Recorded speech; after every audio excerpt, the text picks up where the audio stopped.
করে ডিস্টার্ব দিলাম, আপনারা টিভি দেখতেছিলেন, আমরা চলে যাবো, বেশি দেরি করবো না। এই কথা হচ্ছে যে আমরা জামাতের পক্ষ থেকে আসছি, জামাত ইসলামের পক্ষ থেকে আসছি। আপনারা এই দেশ 53 বছর কিভাবে চলছে দেখছেন, অনেক দলকে দেখছেন। জামাত এখন ক্ষমতায় আসে না, একবার দুজন মন্ত্রী ছিলেন, তাদের বিরুদ্ধে কোনো অভিযোগ দুর্নীতি পাই নাই। তখন বড় বড় নেতাদেরকে অ্যারেস্ট করছে, কেন্দ্রীয় নেতাদেরকে, ঠিক না আমি না? কিন্তু জামাতে দুজনকে ধরে নাই, কারণ তাদের বিরুদ্ধে কোনো দুর্নীতি পাই নাই। এবার আমরা মনে করছিলাম চাঁদাবাজি বন্ধ হয়ে যাবে, কিন্তু সাতসুরি চাঁদাবাজি, টমটম থেকে চাঁদা, ওয়ালাইকুম সালাম, এগুলি বন্ধ হয় নাই। এগুলি বন্ধ হইতে হইলে কোরআনের আইন কায়েম করতে হবে, এবং কোরআনের আইন কায়েম করতে হবে জামাত এবং ইসলামী দলগুলো যদি আছে, দেখবেন যে চাঁদাবাজি, এই যে টমটম থেকে, সার দোকান থেকে, বাজার থেকে, এই ঘাট থেকে, ফাতুসুরি, এগুলি বন্ধ হবে জামাত আসছে। এই জন্য আমাদের অনুরোধ, আপনারা কোরআনের আইনের পক্ষে ভোট দিবেন।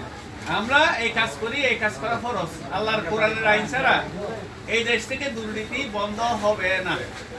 সবাই দাঁড়িপাল্লায় ভোট দিবেন, একবার দিয়ে দেখেন কি হয়, অন্তত সওয়াব তো হবেন। এবং যদি জামাত আসে, ইনশাআল্লাহ প্রশাসন ফাইলে ঠান্ডাবাসটা সেগুলিকে কন্ট্রোল করা কোনো ব্যাপার না। সালাম আলাইকুম ওয়া রাহমাতুল্লাহ। সবাই ভোট দিবেন তো ইনশাল্লাহ? ইনশাল্লাহ।